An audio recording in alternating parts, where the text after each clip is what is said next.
Hello viewers, welcome to my channel. আজকে আমি আপনাদের জন্য আবার একটা নতুন ভিডিও নিয়ে এসেছি। আপনারা যারা স্কুল সার্ভিস কমিশন এবং মাদ্রাসা সার্ভিস কমিশনের এইচএম এক্সামসের প্রস্তুতি নিচ্ছেন, আজকে এই ভিডিওতে আমি এইচএম এক্সামসের স্কুল ম্যানেজমেন্টের উপর আরেকটা নতুন সেট নিয়ে এসেছি। আজকে সেট 38।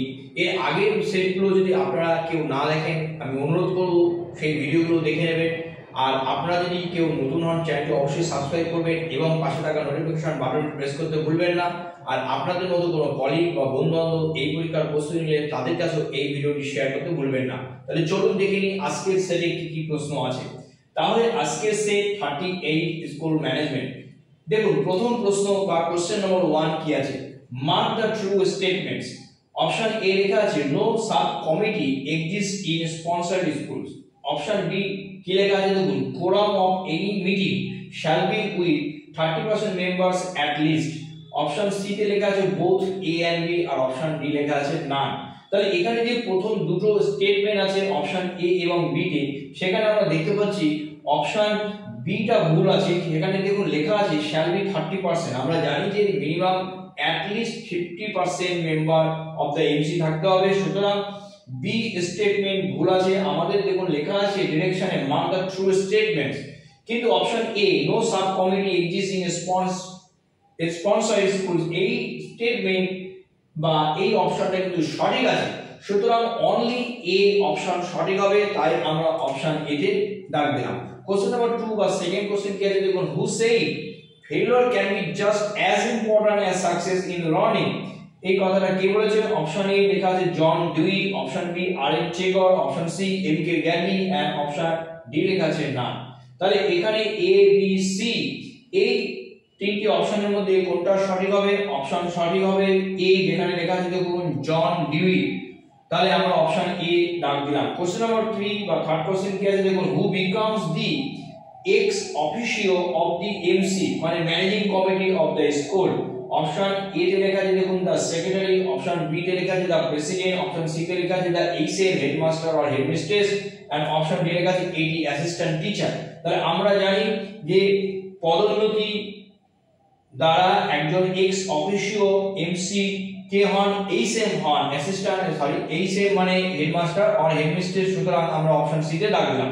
কোশ্চেন নাম্বার 4 বা 4 নম্বর কোশ্চেন কি আছে দেখুন, who has to take over charge of president of the MC in case of the elected president refusal। এরকম অনেক সময় হয় দেখবেন, হয়তো ইলেক্টেড প্রেসিডেন্ট তিনি শেষ সিদ্ধান্ত নিলেন তিনি এই চার্জ নেবেন না, তখন সেই পরিস্থিতিতে এমসি প্রেসিডেন্ট চার্জ কে নেবে? Option A the HM headmaster বা হেডমিস্ট্রেস, অপশন বি লেখা আছে দা সেক্রেটারি, আর অপশন সি লেখা আছে দেখুন the SIS of the concern, and option D DI of the concern. তাহলে এই চারটি অপশনের মধ্যে সঠিক অপশন হবে অপশন সি, যেখানে লেখা আছে দেখুন এসআইএস অর্থাৎ সাব ইন্সপেক্টর অফ স্কুলস। সুতরাং আমাদের জন্য সঠিক অপশন সি আমরা দাগ দিলাম। কোশ্চেন নাম্বার 5 বা ফিফথ কোশ্চেন কি আছে দেখুন, which statements are true about learning. তাহলে এই লার্নিং সম্পর্কে আমরা দেখব স্টেটমেন্টগুলো কি আছে এবং আমাদের সঠিক স্টেটমেন্টকে আইডেন্টিফাই করতে হবে। Option A Thorndike focuses on the behavioral learning through reinforcement, আর অপশন বি লেখা আছে দেখুন Kohler emphasizes on the cognitive processes, option C লেখা আছে Skinner believed in the environmental factors। তাহলে লার্নিং এর ক্ষেত্রে আমরা এই যে তিনটি অপশন পেলাম, অপশন এ বি সি অর্থাৎ থর্নডাইকে পেলাম, কোলার পেলাম এবং স্কিনার পেলাম, তিনটি স্টেটমেন্ট কিন্তু সঠিক। সুতরাং আমাদের জন্য অপশন ডি, কারণ এখানে লেখা আছে দেখুন অল। এবার আমরা চলে যাব পরের প্রশ্নগুলোতে। এবার আমরা দেখে নেব কোশ্চেন নাম্বার 6 কি আছে। 6 নম্বর প্রশ্ন দেখুন, who said technology will never replace great teachers but in the hands of great teachers it's transformational। এই কথাটা কে বলেছিলেন? Option A John Dewey, option B George কুরাস, and option C R N Tagore, and option D না। তাহলে এই সুন্দর কথাটা বলেছিলেন অপশন বি, যেখানে লেখা আছে দেখুন জর্জ কুরাস। সুতরাং আমরা অপশন বি তে দাগ দেব। কোশ্চেন নাম্বার 7 বা 7 নম্বর প্রশ্ন কি আছে দেখুন, mark the true statements about ICT in education, information communication and technology. আমরা দেখে নেব অপশন বা স্টেটমেন্ট গুলো কি আছে। অপশন এ কি লেখা আছে দেখুন, ইট reduces the burden on teachers. দেখুন আমরা তো স্টুডেন্টের বার্ডেনের কথা বলি, অ্যাকচুয়ালি এই আইসিটি এডুকেশন কিন্তু টিচারদের উপরও কিন্তু বার্ডেনটা কমায়। কিরকম ভাবে?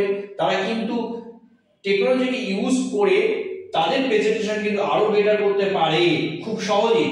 অপশন বি, ইট সিম্পলিফাইজ ইনফরমেশন শেয়ারিং, এবং ইনফরমেশন শেয়ারিংটাও কিন্তু খুব সরল বা সহজ হয়ে ওঠে। অপশন সি, ইট ইমপ্রুভ লার্নিং এফিশিয়েন্সি, এবং ওভারঅল লার্নিং এফিশিয়েন্সি কিন্তু আরো ভালো হয়। তাহলে এই যে অপশন এ বি সি বা তিনটে স্টেটমেন্ট কিন্তু সঠিক, সুতরাং আমাদের জন্য সঠিক অপশন ডি, যেখানে লেখা আছে অল। কোশ্চেন নম্বর 8 বা 8 নম্বর প্রশ্ন দেখে কি আছে দেখুন। What is the main objective of Kanyashree প্রকল্প? তাহলে কন্যাশ্রী প্রকল্পের যে মেইন অবজেক্টিভ আমাদেরকে দেখতে হবে অপশনে কি আছে।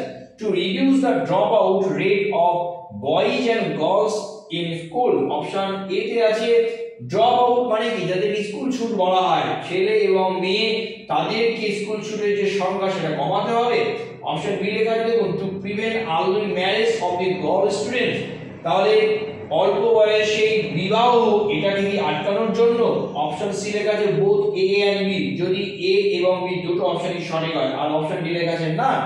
কিন্তু দেখুন কন্যাশ্রী প্রকল্প কিন্তু অপশন এ সঠিক হবে না, তার কারণ কন্যাশ্রী প্রকল্পে কিন্তু to prevent early marriage of the girl student, সুতরাং অপশন বি সঠিক। তাই কেবলমাত্র অপশন বি টি আমরা দাগ দেবো। কোশ্চেন নাম্বার 9 বা 9 নম্বর প্রশ্ন কি আছে দেখুন। এডুস্যাট খুবই আমাদের পরিচিত একটি common satellite launch with an objective to mainly, কেন এই স্যাটেলাইট লঞ্চ হয়েছিল? আমাদের অপশন এ লেখা আছে facilitate distance education, option B লেখা আছে run research on broader scale, option C both A and B, and option D আছে না। তাহলে এডুস্যাট এটা একটি স্যাটেলাইট লঞ্চ করা হয়েছিল কিন্তু ডিসটেন্স এডুকেশনটাকে ফ্যাসিলিটেট করার জন্য, আরো সহজ করে তোলার জন্য বা সকলের কাছে পৌঁছে দেওয়ার জন্য, সুতরাং অপশন এ সঠিক আমাদের জন্য। নেক্সট কোশ্চেন নম্বর 10 10 নম্বর প্রশ্ন কি আছে দেখুন। No detention policy in education reintroduce under. No detention policy, বাচ্চাদেরকে আটকানো যাবে না, এই যে no detention policy in education এটা রিইন্ট্রোডিউস করা হয়েছিল আন্ডার, আমরা দেখে নেব অপশন এ কি লেখা আছে right to education act 2009, option B আছে এনইপি ন্যাশনাল এডুকেশন পলিসি, আর অপশন সি আছে both A and B, option D লেখা আছে না। তাহলে এই যে নো ডিটেনশন পলিসি এটা কিন্তু 2009 সালে যেখানে রাইট টু এডুকেশন অ্যাক্ট তার আন্ডারেই কিন্তু এটা আমরা পাচ্ছি, সুতরাং আমাদের জন্য সঠিক অপশন এ। তাহলে আজকে এই যে 10টি প্রশ্ন এবং তার উত্তর নিয়ে আলোচনা করলাম, আশা করছি আপনাদের প্রিপারেশনে কাজে লাগবে। আর আপনাদের এই ভিডিও যদি ভালো লাগে অনুরোধ করব অন্তত একটা লাইক করবেন, কারণ আপনাদের লাইক সত্যি আমাকে ইন্সপায়ার করে আরো নতুন ভিডিও আনার জন্য। শেষ করার আগে আরেকবার অনুরোধ করব, যদি কেউ চ্যানেলে প্রথমবারের জন্য এই ভিডিও দেখেন, চ্যানেলটি অবশ্যই সাবস্ক্রাইব করবেন এবং পাশে থাকা নোটিফিকেশন বাটনটি প্রেস করতে ভুলবেন না, কারণ আবার নতুন যখন একটা ভিডিও আপলোড করব সবার আগে আপনার কাছে পৌঁছে যাবে। আর শেষ অনুরোধ রইল, আপনাদের মতো কোনো কলিগ বা বন্ধু বান্ধব এই পরীক্ষার প্রস্তুতি নিলে তাদের কাছেও এই ভিডিওটি শেয়ার করতে ভুলবেন না। আজ এই পর্যন্ত।